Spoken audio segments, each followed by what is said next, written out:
Yeah. I love my HBCU. And boy, I love it, love it. I love it, love it. I love my HBCU. And man, I hope my team they won. Yeah. I hope my team they won. Yeah. Man. I hope my team they won. I hope my team they won. Yeah. I tune into the HBCU Sports Lab to see if my team won or lost. If they lost, I'm quiet as a mouse. But if they won, keep tab. I'ma do the dab, yeah. Dr. Cavil, he know what he be talking about. Mike and Charles, they know what they be talking about. They compress the analytic data with the hip hop. If you know them like I know them, they gon' tell you if your team, if they won or lost, and who the ball. So listen to Professor, yes sir, and pay attention, cause he gon' teach a lesson. This is Dr. Cavil's Inside the HBCU Sports Lab with Mike Washington, Charles Bishop, myself. But as you know, Mike Washington is on assignment. A.D. Drew that oftentimes substitutes for him is also on assignment. But I have none other than the great Professor Bishop. So we're going to bring you a show today. So let me say welcome to episode 835 of Inside the HBCU Sports Lab radio show and podcast. The show that's covering the sporting HBCU diaspora, all things HBCU sports, for institutions large and small, from the NAIA to the NCAA. We share insights and information on the HBCU sports culture, HBCU athletic aesthetics to facilitate the story of HBCU athletic programs in the business of HBCU sports. I'm your host, Dr. Kenyatta, Cavil, along with my co-host, Charles Bishop. We're filming from our home studios and sending a signal live to K-Sway's 12:30 a.m. studios with the Texas Radio Hall of Famer, multi-Hall of Famer, that is, Ralph Cooper, in the beautiful home of Texas Southern University from Houston, Texas. With that being said, let's bring in Charles Bishop so we can get into some HBCU news of the day. Before we do that, let me say today's episode of Inside the HBCU Sports Lab is sponsored by THG Agency, LLC. THG Agency is a company that provides sporting, educational consulting, and data analytics. With that said, let me also give a shout out to the PVIL Coaches Association Hall of Fame.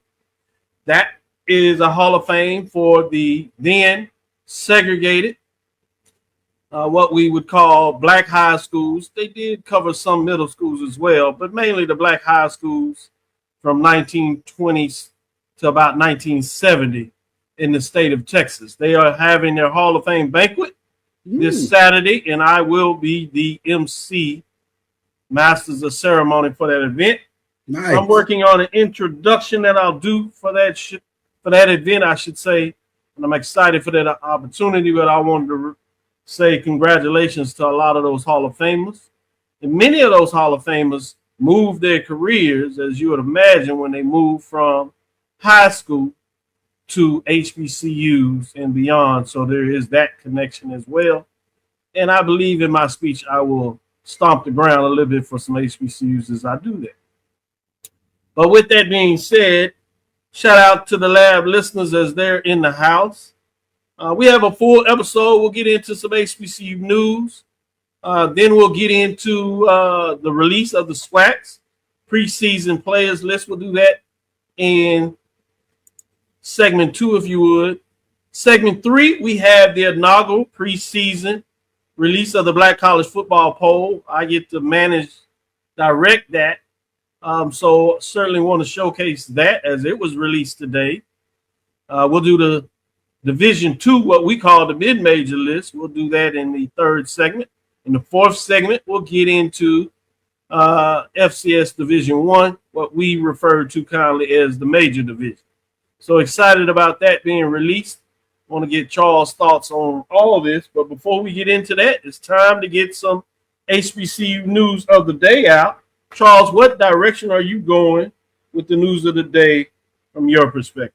Yeah, well, let's start out. Let's go over to Grambling, Louisiana, as they had a major announcement today as Grambling State receives a multi-million-dollar funding for their indoor sports facility, and this comes to us from HBCU Sports. Grambling received more than $20 million from the state of Louisiana for the fiscal year 2027 budget, and some of that money will go towards the Tiger Athletics program. Some $6 million was earmarked for a brand new indoor facility on campus, adding to the $6.7 million previously given to the university. The funding will continue construction of a training facility that Grambling athletes will be able to use year-round, and this is a statement from President Martin LaMelle Jr. The additional investment from the state of Louisiana represents meaningful support for our students and the future of Grambling State University. Most importantly, it creates greater opportunities for our students to learn, lead, compete, and succeed. So kudos to Grambling, and the race is on. Indoor facility up and going. Yeah, that's a big deal when you start talking about indoor facilities. Not many in the country. Certainly when you look at the FCS level, that's not the case. We have one in terms of currently HBCU Tennessee State, but it looks like we're adding to that. And then you have some additional facilities. Big deal. Shout out to Dr. Travion Scott. He was a top 6 AD VP of athletics at the Division I FCS level. We call it again major division level.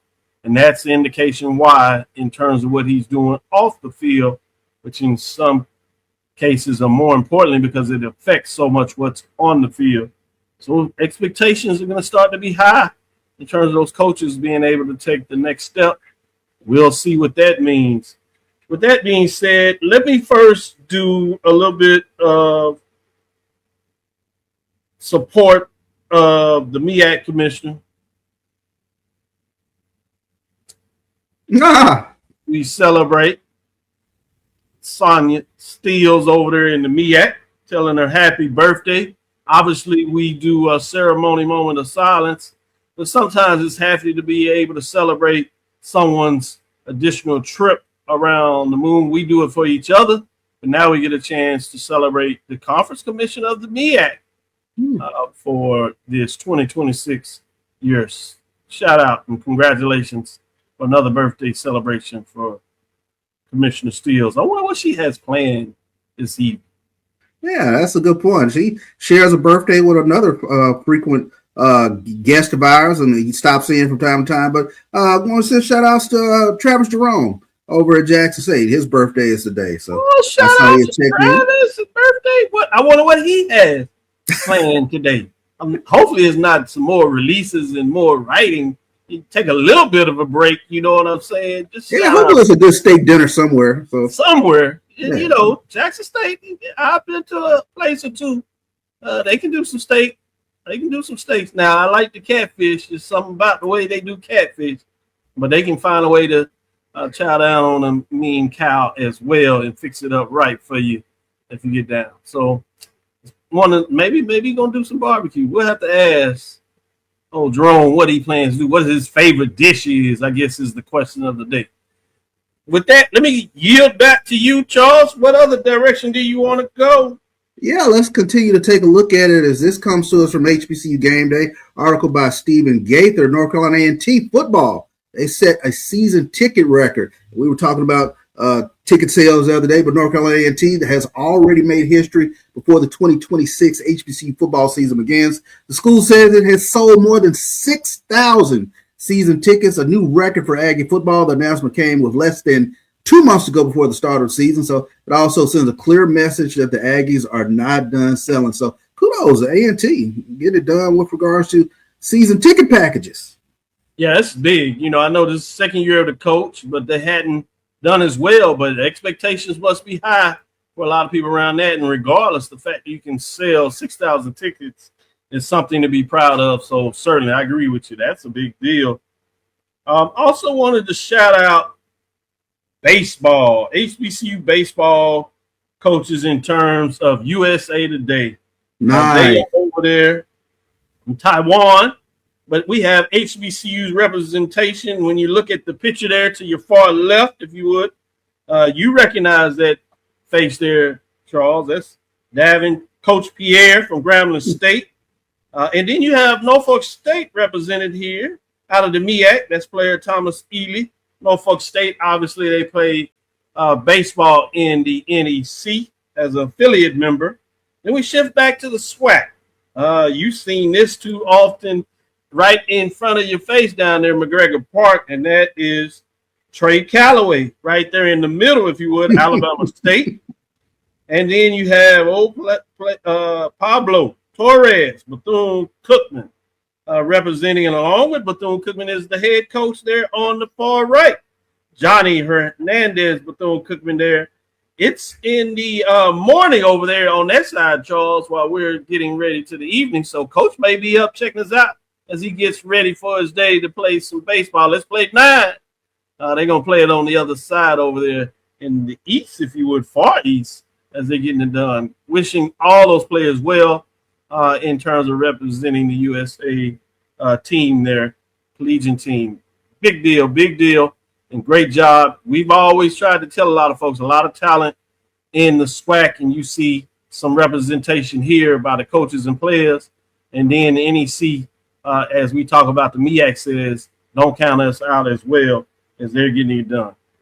Fascinating, so wanted to give a little bit of shout out there. Shifting back to you, Charles, any additional news you have up there or any thoughts that you want to talk about Conference USA Baseball? Yeah, well, let's take a look at one more piece of news here that came out today. Georgia Football cancels a money game against an HBCU opponent. This comes to us from HBCU Sports. A major money game payout will not be coming for HBCU football team. Georgia announced it has canceled their scheduled 2028 matchup with Florida A&M, according to the Athens Banner Herald. The game was originally set for September 9th, 2028 at Sanford Stadium, has been on the books since 2020, and was expected to be a major non-conference payday for Florida A&M, but that game is now canceled for the foreseeable future. Interesting, because they didn't go into much of the reason for the cancellation, so everybody's trying to figure out what that is, but it is updating the news, and some money that FAMU is expecting to get, now they have to shift and find another way to try to close that gap, if you would. So fascinating from that perspective, because one of the things the article did allude to, that it was a mutual agreement.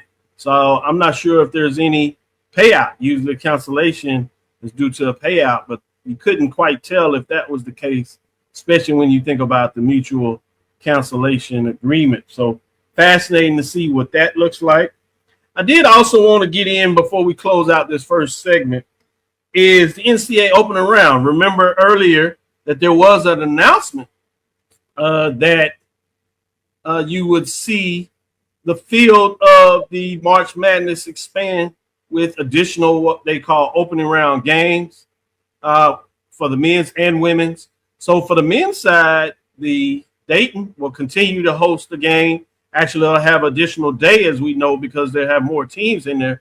But you get Wichita. Wichita has entered into the marketplace in regards to hosting these opening round games. So, Charles, what are your thoughts in terms of Wichita being added? Dayton has been able to work out really well. I've gotten a chance to travel to a couple of games. I got to see Texas Southern playing those games. I've seen them twice. One of them I really was fascinating with the opportunity to see when you talk about it, because it matched up North Carolina Central and Texas Southern.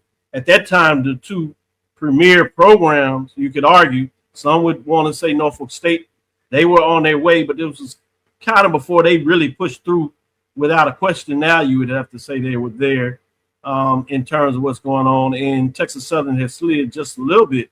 At that time, it was Mike Davis, obviously the quintessential coach over there at North Carolina Central that continues to get it done. They matched up.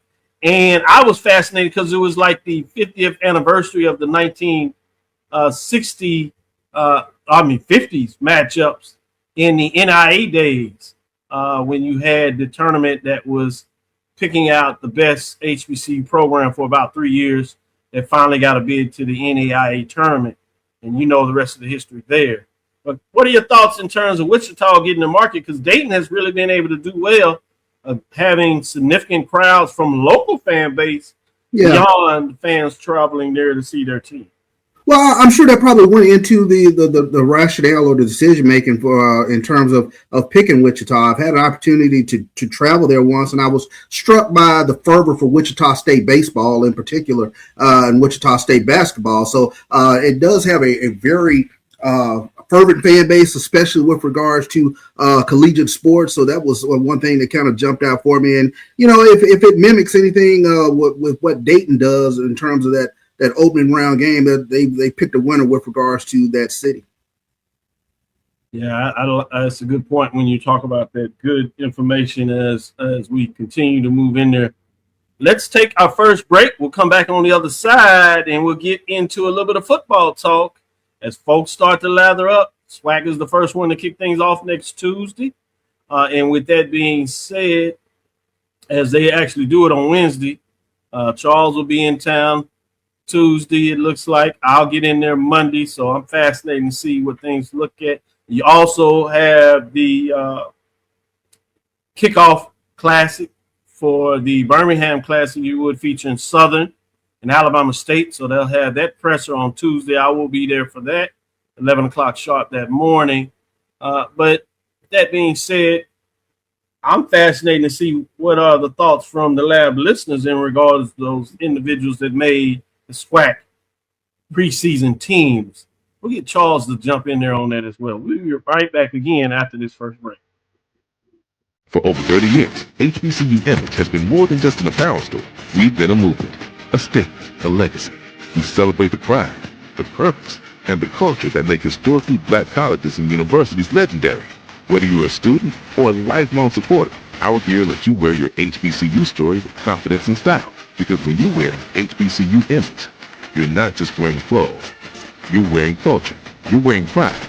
You're wearing purpose. HBCU. If you've ever told yourself, I want to get into real estate but don't know where to start, here's something just for you. From Friday, July 31st to Sunday, August 2nd, the Learn Real Estate Fast Masterclass is coming to McKenzie Office Park in College Park. You'll learn wholesaling, commercial investing, and how to purchase property with zero money or credit. I can tell you, education and access are everything. This masterclass is designed to give you both. Whether you're brand new or ready to level up, this is where you start making real moves. Enjoy free lunch, free study materials, and receive a certification of completion. So don't wait. Seats are filling fast. Do not sit on the sidelines while others build wealth. Take that first step toward ownership and legacy. Get your tickets now at learnrealestatefast.com or tickpick.com. For more information, call 678-859-3303. Master the market. Build your legacy. Secure your future today.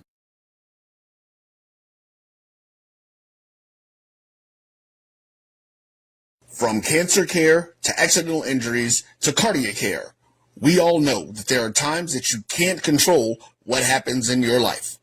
But with Globe Life Family Heritage, you can be prepared to weather the storm when it comes. Call Dr. Beverly Eagle Rogers at 877-300-8269 or visit the website at globelifefamilyheritage.com. With over 25 years of serving communities, Dr. Beverly Eagles Rogers is here to help you and your family through difficult times. Dr. Beverly takes pride in Globe Life being one of the few companies that returns 100% of premiums to clients that stay healthy. So for more information, call Dr. Beverly Eagle Rogers at 877-300-8269 or visit the website at globelifefamilyheritage.com. This is the Dean of the College of HBCU Sports, Kenyatta Cavil of Dr. Cavil's Inside the HBCU Sports Lab with Mike Washington and Charles Bishop. Come mix it up in the lab where the course lecture is in session every Tuesday from 6 o'clock p.m. Central Standard Time on Facebook Live, YouTube Spreaker, or the BCSN app, as we discuss all things about the HBCU sports culture, including exploring the week that was in the sporting HBCU diaspora, as well as the upcoming week of HBCU Sports. With me, the Dean, the College of HBCU Sports, on Dr. Cavil's Inside the HBCU Sports Lab with Mike Washington and Charles Bishop. Course lecture dismissed. Compress the analytic data with your hip-hop. If you know them like I know them, they gon' tell you if your team, if they want a law, and who the ball. So listen to Professor, yes sir, and pay attention, cause he gon' teach a lesson. This is Dr. Cavil with Inside the HBCU Sports Lab. As we get into breaking down SWAC preseason and get your thoughts on that, and I'll chime in as well. We also have Lindy's. Lindy's releases their 2026. So I'll look at some global look, particularly since we'll talk about the Division II, NCAA Division II, if you would.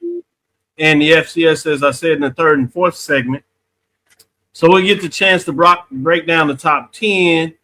And after the media days, you'll see a release of the all HBCU, if you would, Black College preseason All-American team. So it'll be interesting to see if any of these folks on the Lindy's All-American team and some of these folks on preseason, how many of them folks will land themselves on that inaugural list. With that being said, on the first team, if you would, as we get into this media day, we'll get into that offensive player. 1 second before we jump on that, I want to give this Lindy's all FCS team. You have a Elijah Kennedy, all-purpose player, if you would, senior for North Carolina A&T. We just heard A&T selling a lot of season tickets. They do have an All-American on the first team in terms of offense. So fascinating when you think about that. Then you have, if you would, on the defensive first team, you have a linebacker, Jordan Franklin, out of South Carolina State.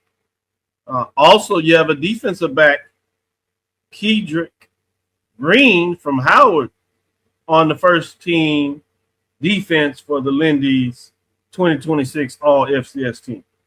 They have a second team, so let's check that out as well. In terms of the second team, you got a guy out of the SWAC, as those two guys were out of the, one of them was out of the MEAC, and then you have the CAA in terms of the Colonial Athletic Association, known as the Coastal Athletic Association now. You have Arkansas Pine Bluff running back Jalen Jennings, a senior, on the second team offense. Also, an offensive lineman, Elijah Baker, Alabama State's senior, if you would, getting it done. And lastly, on the defense second team is Arkansas Pine Bluff, a linebacker. Denarius Hilliard is on the list representing. And then you have a defensive back from Alabama State, Tashawn Sims, getting in the mix there when you talk about what that looks like. So shout out to Lindy's for giving us some updates in terms of what that looks like. I'll come back to Lindsay's and talk about the FCS top 25, Charles, when we release our top 10 in the last segment to see the placement of what that looks like. But when you start talking about preseason offensive player of the year, as you saw, we can bring it up now, and that shouldn't really surprise anybody. Andrew Body is the preseason offensive player of the year after earning first team All-SWAC honors at quarterback. You also have a Jackson State defensive back, Cam Salas, who was named 2026 SWAC preseason defensive player of the year, also earning first team All-SWAC. That kind of pushes away the round. Talk a little bit about Body. Body earned SWAC preseason player of the year honors after leading one of the conference's most explosive offenses in 2025. In 8 games, he completed 113 of his 160 passes. That's 70.6% for 1,770 yards. Very efficient. Got in the end zone as well, 20 touchdowns, and just to 1 interception while adding 500 rushing yards and 4 rushing touchdowns. He averaged 221.3 passing yards per game and posted 203.6 passing efficiency rating, helping lead Alabama State to a 10-2 overall record and a 7-1 conference mark, just getting clipped literally by Jackson State out of the SWAC championship game. And they would have hosted it if they would have won that game based on the fact that they defeated Prairie View. With that being said, let's put a pause here and kind of get your thoughts on offensive player of the year, Andrew Body. Yeah, I think just taking a look at Andrew Body last year, he had made the jump in terms of being a complete quarterback. Prior to last year, we knew of him more as a threat with his legs versus with his arm, but you mentioned the stats, 20 touchdowns, only 1 interception, completing 70% of his passes. And I tell you that showdown last year versus Jackson State was one of the most exciting games of the season. Just both defenses, they were at the mercy of the quarterbacks in that game. Andrew Body put on a tremendous show in that game. But just knowing that he is a dual threat, but the elephant in the room, of course, is can he stay healthy throughout the entire season? And I think that's the thing that you take a look at with Andrew Body, but deservedly preseason offensive player of the year in terms of what he was able to do during the time that he was a quarterback in last season for Alabama State. One of the things that you wait on when you get to SWAC Media Day in Birmingham is the preseason rankings, and obviously they do it between the two divisions. Lindy's has theirs, and they have it in terms of Alabama State. Picked first in the week, and they put in a lot of work on Andrew Body. Jackson State is picked second, and FAMU picked third. Bethune-Cookman fourth, Alabama A&M fifth, and Mississippi Valley State is sixth. When you think about that, it's fascinating. Boy, you got to be in a good position, TC Taylor. You know, oftentimes he's been the hunted. Yes. He gets to play a different role in terms of motivating his team. Not that they need it, because their expectation, the fans there in DI Love, is to not just host the championship game, obviously win it, meaning they plan to be in Atlanta. So that's kind of fascinating. That happened there from that perspective. And then you have the defensive player of the year in terms of, as we said, Cam Salas. Give us your thoughts on Cam Salas in terms of representing for the defensive side of the ball. As we said, Jackson picked by Lindy second in terms of preseason predictions. All-around athlete, especially when you take a look at a guy, and we're starting to see this more so in the game of football itself, just the importance of having that hybrid type of safeties, a person who can come down and make plays in the box, and then who can go from sideline to sideline, hash to hash in terms of covering ground. Cam Salas, he checks all the boxes in that regards. 53 tackles last year, 2 interceptions last year for Jackson State, but really stabilizing force, especially on the back end for Jackson State, because they're trying to get that secondary back up and going to what it was back in 2024, and to have his presence back there, that's going to be huge for Jackson State. Good stuff when you talk about that. Fascinating. Already FAMU is talking about playing the no respect. They didn't get anybody on their first team all conference, but you have players like we said, Andrew Body, running back Jalen Jennings from Pine Bluff, running back Chase Bigman from Prairie View, offensive lineman Elijah Baker, Alabama State. The next 4 offensive linemen, as you see here, Calvin McMillan, Quavian Davis, Christian Loving, Cameron Rogers, Nate Rembrick, getting it done in terms of what he does at the receiving position. Avery Robinson and Jones, that was there last year, tight end. It's expecting to see him kind of step up some. It's fascinating with his second year in the program. I'm interested there. On the defensive side, first team, you have Malik Kukake out of Prairie View A&M University, Eric Thomas Jr., Alcorn State, Arenza Davis, Michael Joyner Jr., Denarius Hilliard, Wyatt Wright, Stephen Sparrow Jr., Deshaun Sims, Cam Salas that we talked about in terms of defensive player of the year, Eric Zachary of Prairie View, Herman Brister III of Southern. That's your first and second team specialists. It's place kicker David Falk, Alabama A&M, Demetrian Duvall, Alcorn State, Nehemiah Hickson, Alabama State, and Bethune-Cookman's Cole Hash rounded out in terms of the first teamers. What are your thoughts, Charles, in terms of what we're seeing from this first team offensive preseason? Names that you recognize. Some people ended the season on the all SWAC team. And as you imagine, they're back at it in terms of what that looks like. Yeah, impressive group. Let's start with Prairie View, Malik Kukake. He's a disruptive presence on that defensive line last year for Prairie View. And you started to see, especially over the back half of the season, Prairie View's defense really kind of step up last year for the Panthers that led them to the SWAC championship game. and they have a shutdown corner, Eric Zachary, as well on the first team. So tremendous presence for Prairie View on the defensive side of the ball. Another, I was very impressed in terms of looking at Alcorn's defensive line last year. Eric Thomas, he gets the call in terms of being on the first team defense. Another disruptive presence. Michael Joyner Jr. for Alabama State. I'm very curious this upcoming season. Can Alabama State get back to that physicality that we've seen from them before, especially going back to 2024 season when it was just very, very hard to run and throw the ball on them. But they kind of, I think, you take a look at a couple of defenses that kind of had a little bit of a step back last year, Jackson State and Alabama State. Can they solve that with regards to this upcoming season? So another great presence, Darius Hilliard from Arkansas Pine Bluff. So there are a lot of guys, a lot of talent on this first team all SWAC preseason defense that you really are expecting some big things from.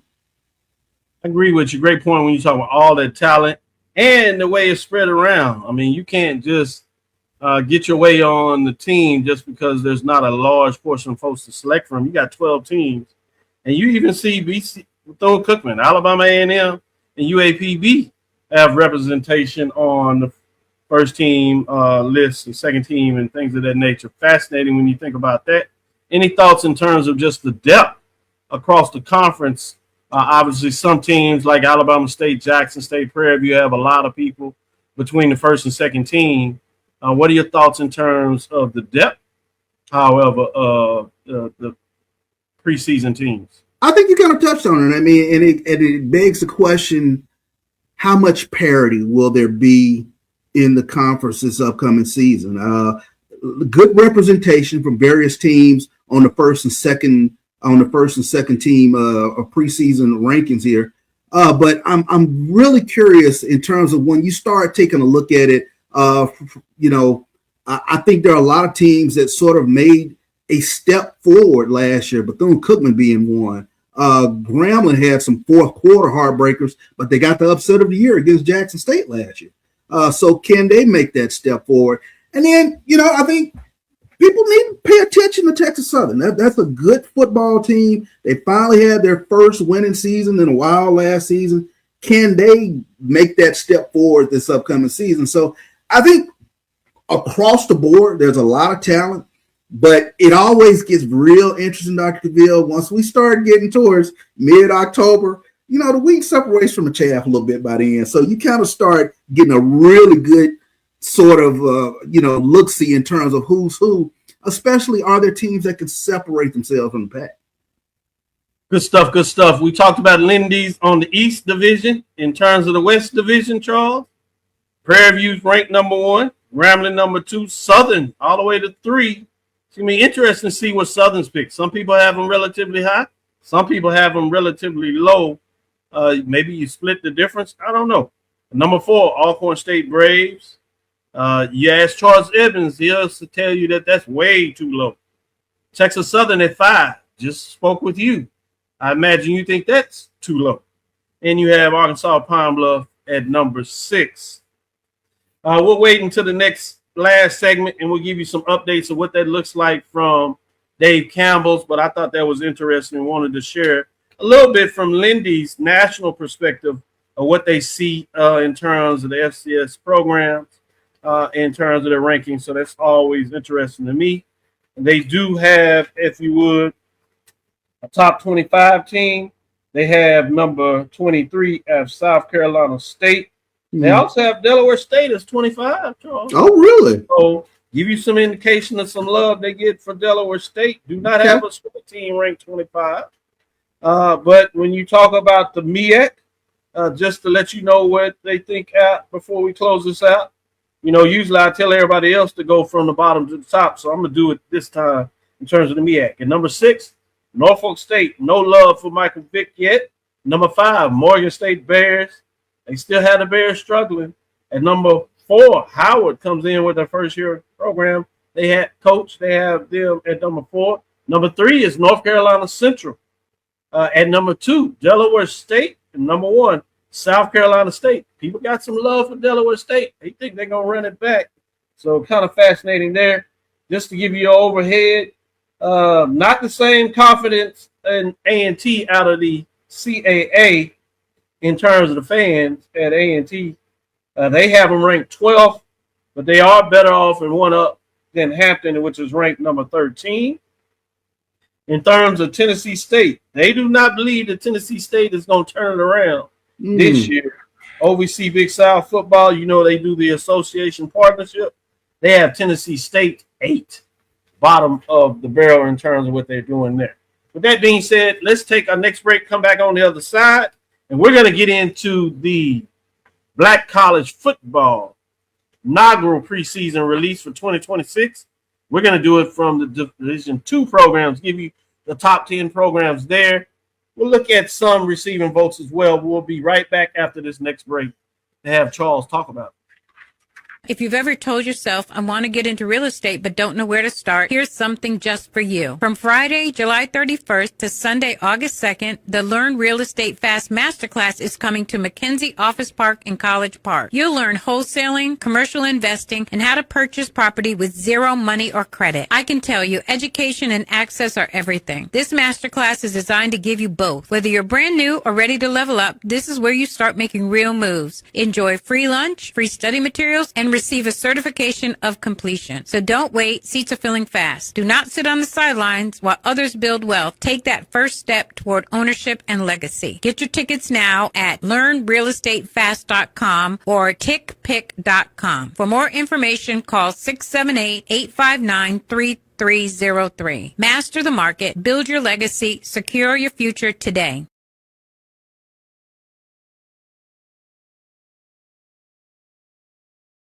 It's never too early to plant the seed, to share the tradition, and instill a sense of pride in your HBCU with your little ones. HBCU Pride and Joy Children's Boutique helps you share your school spirit with a wide selection of adorable kids apparel and accessories officially licensed from your favorite HBCU. Visit hbcupridejoy.com and follow us on all social media at HBCU Pride Joy on Facebook and Twitter. From cancer care to accidental injuries to cardiac care, we all know that there are times that you can't control what happens in your life. But with Globe Life Family Heritage, you can be prepared to weather the storm when it comes. Call Dr. Beverly Eagle Rogers at 877-300-8269 or visit the website at globelifefamilyheritage.com. With over 25 years of serving communities, Dr. Beverly Eagles Rogers is here to help you and your family through difficult times. Dr. Beverly takes pride in Globe Life being one of the few companies that returns 100% of premiums to clients that stay healthy. So for more information, call Dr. Beverly Eagle Rogers at 877-300-8269 or visit the website at globelifefamilyheritage.com.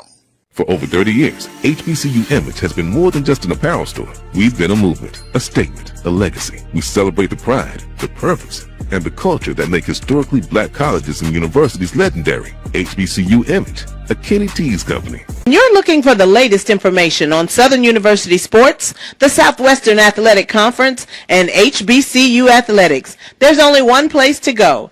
Tune in to the Carlos Brown Show, exclusively on the Black College Sports Network. Compress the analytic data with your hip hop. If you know them like I know them, they gon' tell you if your team, if they wanna lose, and who the ball. So listen to Professor, yes sir, and pay attention, cause he gon' teach a lesson. This is Dr. Cavil with Inside the HBCU Sports Lab with Professor Bishop. Let's jump right into it. This is the premier Black College Football poll. Again, we're going to go with the NCAA Division II level programs. That is a composite of the CIAA, Central Intercollegiate Athletic Association, the SIAC, Southern Intercollegiate Athletic Conference, as well as those independent programs at that level. They were all eligible to receive votes in the rankings. You have voters with head coaches and media members that were selected. All the coaches in the leagues were available to vote on the poll ranking. And when you look at that, when you talk about the Division II, let's start with those receiving votes. You had two teams that got 10 receiving votes, if you would. That's Livingston. The Blue Bears were 5-5, 3-4 last season. They ended up with 10 points just outside of the top 10, if you would. West Virginia State Yellow Jackets, the independent program outside of the CIAA SIEC, always finds a way to be around that top 10. Be interesting to see not only can they break into that top 10 and maybe find their way into that top 5 ranking this year. Pretty tough schedule when you talk about them playing in the Western Virginia Intercollegiate Athletic Conference over there, if you would. But they are receiving votes and got 10 votes just like Livingston Blue Bears. Let's get into the action. At number 10, you have Tuskegee. The Golden Tigers out of the SIC come in at 10, 4, and 7, 3, and 7, 17 points. While a lot of folks had them at 10, Charles, somebody thinks they're going to be the surprise team of the year, and they gave them a first place vote. I wonder who that was. Wow. Number 9, exactly. Edward Water Tigers, also out of the SIAC, 5-5, 4-4 votes, 53 points. You have at number 8, Allen, the Yellow Jackets, also out of the SIAC, loaded here at 6-5 overall, 5-3, 60 points. Just edging them out is number 7, Virginia State, the Trojans. That's Dr. Henry Frazier III, coming in with the CIAA program at 6-4, 4-3, at 66 points. A lot more people are comfortable about 6-1, as you see a little spread, if you would, between number 7 and 6, which is the Fayetteville State Broncos, CIAA, if you would, 6-4, 6-1, 91 points. At number 5, Kentucky State, the SIAC, 93-71, 112 points. Didn't receive any first place vote, but the next 4 have several first place votes. Number 4 is Virginia Union. Panthers sit at 6 out of the CIAA, I should say, with 9-3 overall record last year, 7-0, bringing home the championship. That's Dr. Parker doing his thing. Probably one of the hottest coaches out there that remains at the Division II level that some of the SC programs may be looking at. 154 points, 7 first place votes. While you had more people see Albany State at the rank, only 4 of them thought of them as number 1 versus Virginia Union. They got more first place votes. So a bigger spread when you think of Virginia Union. Some people don't see them that high. A lot of people see them all the way at the top. But that said, Albany, that's Albany, as Mike would like to remind us. The Golden Rams out of the SIC were 12-2, 8-0, lost a lot of players, and the head coach, Quinn Gray, that is down there in Tallahassee, the highest of 7 hills, they like to say in their place, in those parts, FAMU. And guess what? Their first game, to kick things off, Albany State travels to Tallahassee with FAMU. So that'll be interesting from that perspective. And number 2, they just inked out Albany State as Benedict in terms of total points, 157, 10, and 371. And they have 20 first place votes in terms of what the coaches thought there. You have Johnson C. Smith, if you would, CIAA. They're thought to repeat in terms of what they were able to do to win that championship first time in so many moons. They're at the top of this preseason. So people like what Coach Flowers is doing over there. 10-2, 6-1. Tough loss in the playoffs, but they have their chance. They opened up the season against Albany State. They ran it last year, so that'll be interesting in terms of the Black College Football Hall of Fame, which features last year's champion of the CIAA and SIC. So that'll be a top 5, top 3 matchup to be specific. But they come in with 168 points and 12 first place votes in terms of what they get there in terms of the marks. Charles, what do you think in terms of this inaugural NCAA Division II HBCU ranking with the top 10 teams in preseason? The linchpin for me is Albany State, sitting there at number 3. Justin losing Quinn Gray, quarterback as well. Will they be able to? I mean, it was a great program, obviously, but will they be able to continue to sustain what they were able to do last year? I mean, that was a tremendous season last year, 12-2, 8-0 in conference play. And, you know, they get the win over Benedict in the second round of the playoffs there. But that one's the one. That's the one that's kind of curious to me if they can continue to be in that upper echelon there in terms of the Division II teams. when is Tuskegee going to make their ascension back up the ladder? That's a question for me. Traditionally, always a great program, but they've fallen on hard times recently. We saw Upstart last year where the Waters kind of cooled off a bit toward the end of the season, but they were chunking the ball around all over the place. Interesting early season contest, WC Gordon Classic, where they go to Jackson, take on Jackson State. So can they continue that potent offense that they were able to put up last year? Johnson C. Smith, I think Benedict, I think they're rightfully where they need to be, but the one that I'm kind of paying attention to is Kentucky State, to see if they can make the next step forward in terms of what they were able to do. By all accounts, they could have knocked off Grambling last season. It did not happen, but they were right there in the mix. Good stuff. Great points made by you, Charles, in terms of the top 10. Let me ask you this. Any of these top 10s do you think early season rated too high that are likely not to finish the season in the top 10?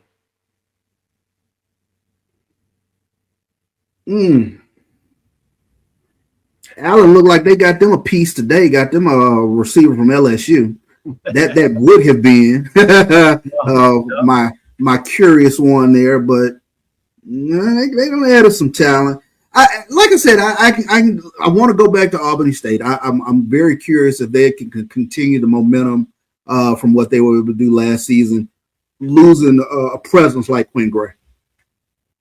When you talk about those teams outside of the CIAA, SIAC, you got West Virginia State, Cheney. They've struggled a late, but West Virginia right there as a program outside of those teams that's getting voted, do you think at the end of the year they'll actually find a way in the top 10? Yes, I do. Good program. Absolutely.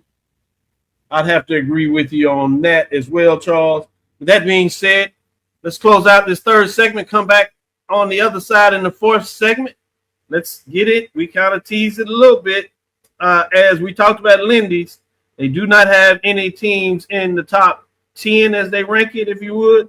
But they do have the preseason defensive player of the year out of Albany State, Georgia. Defensive lineman Dedrick Dayton is All-American preseason player of the year. So did want to make sure we shouted him out as he's recognized by Lindy's. With that being said, we'll turn the page in this segment. Be right back on the other side, and let's get into the Division I FCS HBCU programs and see that top 10. I'm interested in what any of those independents, as we like to say, but those teams that are outside of the SWAC MEAC, can anybody jump in the top 10? All of them had down years last year. Tennessee State, North Carolina A&T, Hampton. Can any of those programs drop in the top 10? We'll be right back on the other side. Not only will we see the top 10, we'll see if any of those teams are in the mix, or will it just be all about the MEAC and SWAC? Stay tuned in. We'll be right back after this break. From cancer care to accidental injuries to cardiac care, we all know that there are times that you can't control what happens in your life. But with Globe Life Family Heritage, you can be prepared to weather the storm when it comes.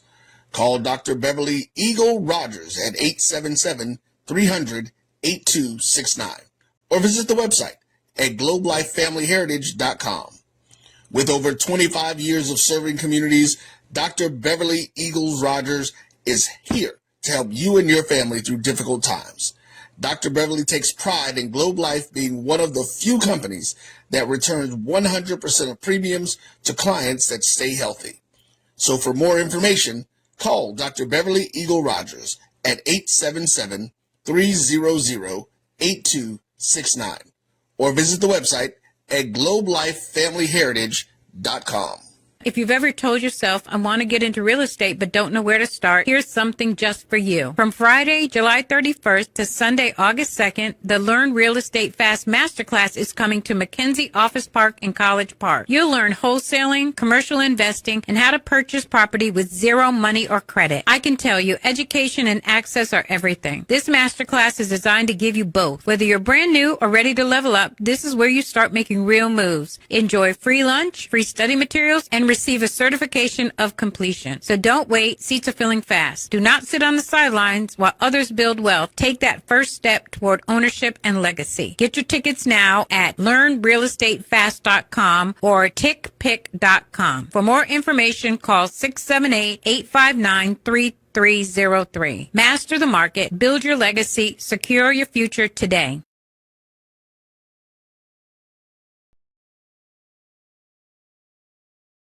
For over 30 years, HBCU Image has been more than just an apparel store.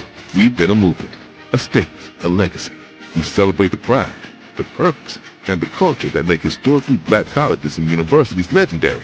Whether you're a student or a lifelong supporter, our gear lets you wear your HBCU story with confidence and style. Because when you wear HBCU Image, you're not just wearing clothes. You're wearing culture. You're wearing pride.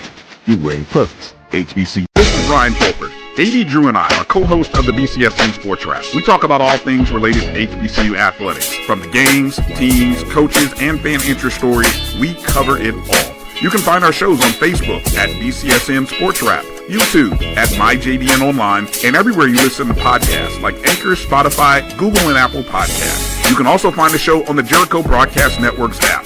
Make sure to download. We look forward to you joining the conversation and being a part of the show.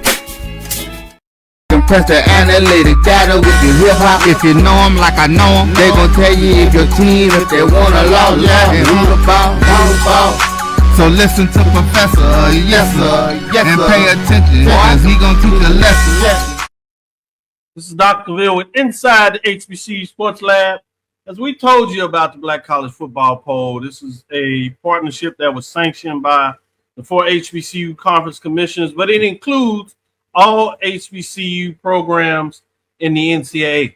So those are proverbially what we call independents, such as A&T and Hampton out of the CAA and Tennessee State out of the Big South OVC in terms of their partnership in football. They're eligible to be in the top 10, but let's see who got votes outside of the top 10 in this preseason rankings going into the media day. We'll see how this corresponds with where teams are ranked. We kind of teased you a little bit with Lindy. We'll get you with that ranking as well. As you see it here, before I break this down, Charles, I did get my Dave Campbell. And if you've been connected with Texas and Texas football, you heard about, you do know about Dave Campbell. And as many people around here call it the Bible of Texas football. You know, they do their own little ranking, if you would. They have a breakdown for Prairie View, Texas Southern. But they do give some love for the entire conference in terms of where they see teams ranked. So it's fascinating when you kind of think about what that looks like. They think Texas Southern, Prairie View is going to be all right in terms of their rankings. I'll go from the bottom to the top. And as I told you, there's some teams that are going to have a spread. Well, you're going to see that here. Not a lot of love for Dave Campbell in terms of Southern coming in at number 12, Charles. And number 11, and they just rank them all. They don't do division.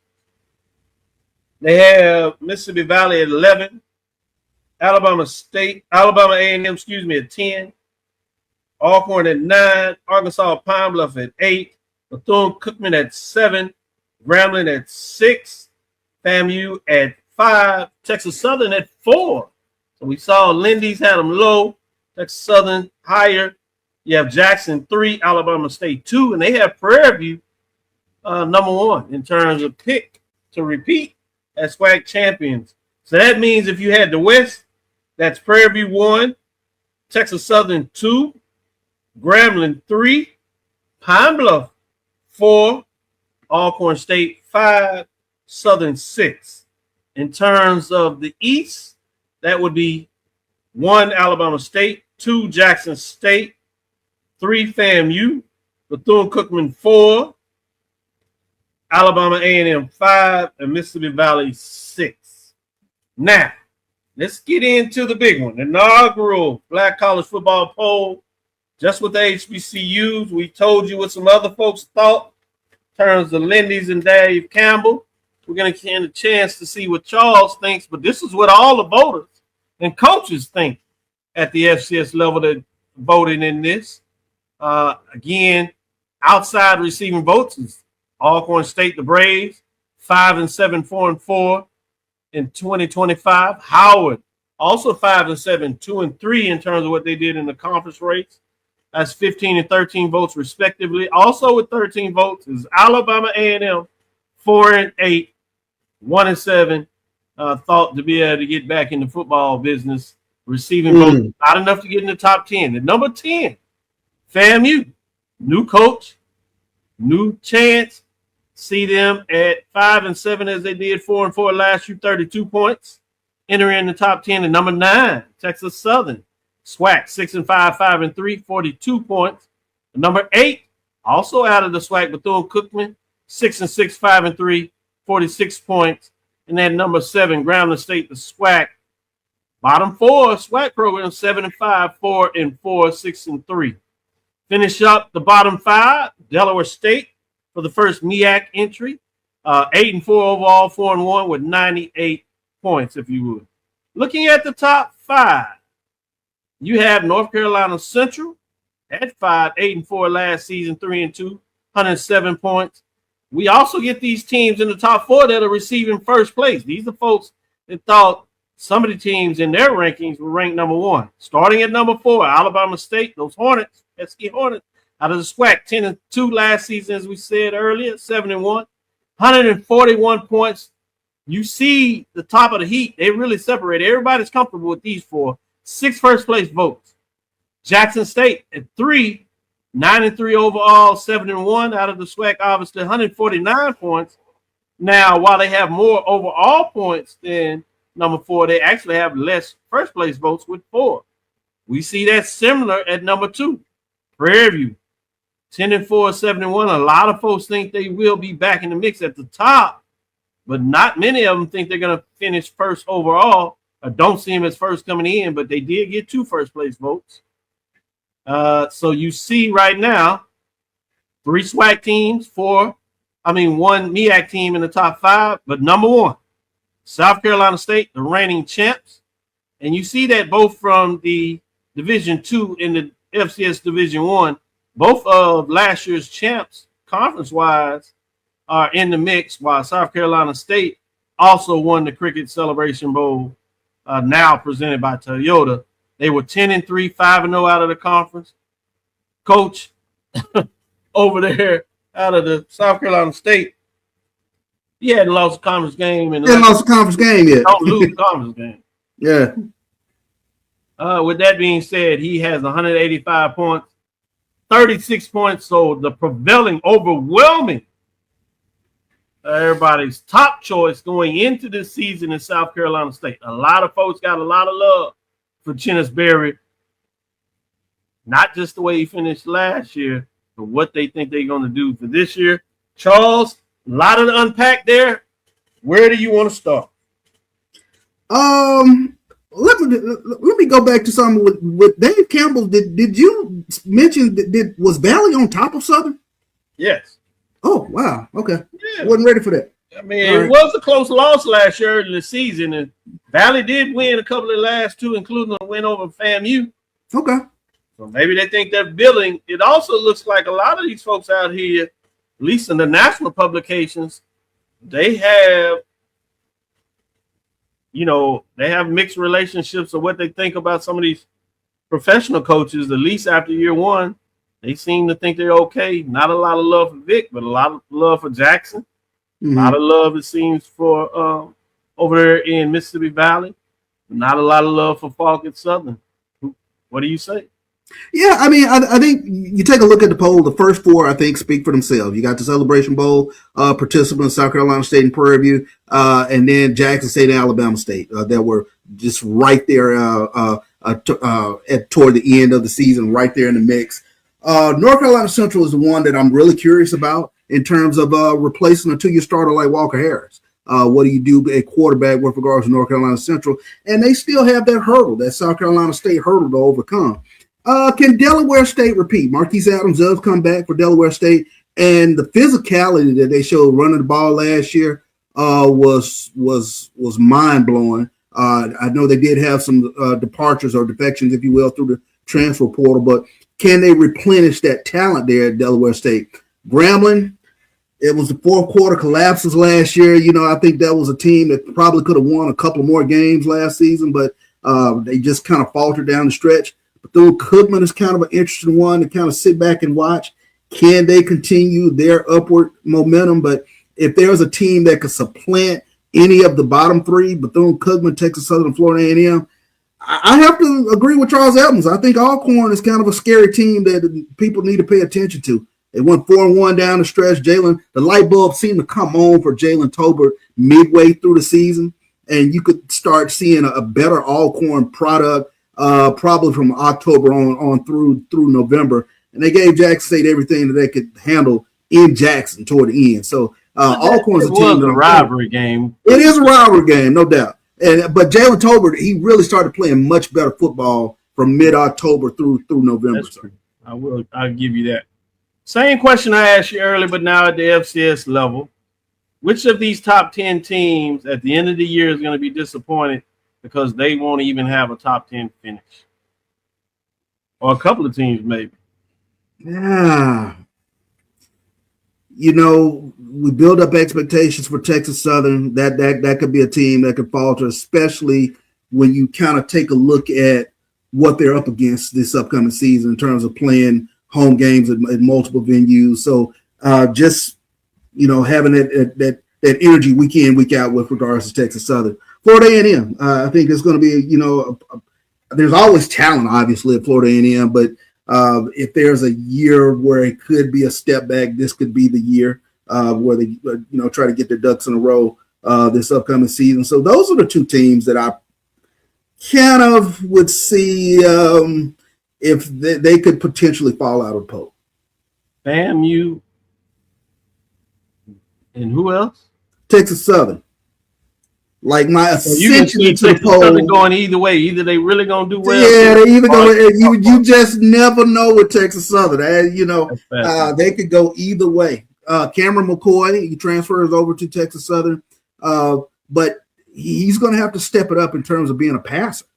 We know Cameron McCoy as being a tremendous athlete, a guy who can really, really great with the RPO, can really run it, but he's going to have to step up. He has targets and Rory and Richardson, has a good running game with Adrian Renfro in the backfield, but, we've seen before with Texas Southern, injuries kind of derail them. So do they have the depth that can kind of get them through periods of times where they lose players to injury? And I think that's been kind of the bugaboo for Texas Southern over the past 3 or 4 seasons. Yeah, it's fascinating. So you have these players with professional backgrounds jumped in the mix. Interesting to see how they continue to do. But you also have these Division II programs that moved up. And we've seen both sides of this. We've seen the success that is out of the world over in South Carolina with Coach Berry. You also seen it last year with Coach Jackson in terms of what he was able to do with the Prairie View team. Not so much for Alabama A&M. We've seen over the years with Morgan State, not so much in terms of getting that same type of trend going Division II. But you spoke about FAMU. Something tells me that Quinn Gray, I don't necessarily see them being able to get it done and surprise everybody enough to run for a championship, particularly with the fact that they were ruled out based on NCAA. But with so many transfers that played on a team that was really well in jail, I think they're going to be a lot better than that, Charles. I see them finishing in the top 10 and maybe even higher. I just think Quinn Gray, in terms of cutting his teeth and what he did with Albany State, literally rebuilding that program. We know that program has had a lot of success, but not of lately. That's going to be interesting. Here's a question. What I want to ask, Doc, is with the success of first-year coaches, we saw Tremaine Jackson first year at Prairie View get them to the Celebration Bowl. Chennis Berry, instant success at South Carolina State. Deshaun Jackson, success, at Delaware State. But how much pressure does that put on head coaches as a whole once they start getting into that, second, third, and fourth season, and it hasn't translated yet in terms of the fan base sitting back looking and saying, wait a second, Prime did it year one, Deshaun Jackson, so on and so on and so on. How much pressure does that put on coaches? I think it's more pressure for Falk over there at Southern because of this Southern, they've been down so long. They've tried so many different avenues to get it done. They don't think much about the division they are in, just personally, even though we know that it's a solid division. And actually, as of late, closing out things last year's has been really trending in the upward direction, which is not a good thing for them. But you already have folks that don't know what they're going to get from Southern, but you have a lot of Southern folks that are smiling out there. They believe what they've seen in practice, who they brought in, coaches. They think they're going to be fine. So their expectations are pretty high. So I think Falk is the biggest one from the standpoint that he hasn't done it before. Yeah. You know, the other Division II programs outside of Jackson, and he had a smaller sample size in terms of conference play. He only played 5 games. To his credit, he did what he needed to do in those 5 games and went 4-1 and got some big non-conference wins. But to me, it's a little different when you're talking about 8 games that you got to play. You have more margin to be great in terms of Jackson. That's a lot. So it's interesting. And we got to look a little deeper in terms of the scheduling, which is some stuff we'll talk about Tuesday. I'm sure while we're in Birmingham, and then even post to start breaking down schedules, which is something I like to do that we don't think about. And you may not be able to tell the teams, but you certainly know certain teams tend to play better at home, while some teams play really solid on the road.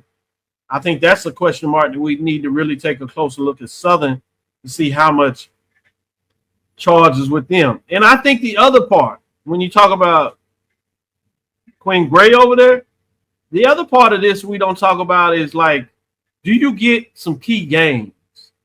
I think you can be marginal, be above 500 or playing pretty good. But if you do that, you got to have some big wins. So when you're talking about FAMU, obviously you got to get the Bethune-Cookman game. If you can get a Jackson game or Alabama State, that's going to give you a little room, right? Because folks are going to be excited about those wins. And if you lose to a Prairie View or, you lose to I'll take that back. Also, another one that FAMU wants is Southern. So you got to get a mix of those. You got to get maybe 2 of those, right? Yeah. And then you can kind of wave if you don't just get off the thing. And you can even take a tough loss to a Alabama A&M. If you're Southern, the same way. That first game, they got to at least look good. Alabama's you got to at least look good in there, gives them hope.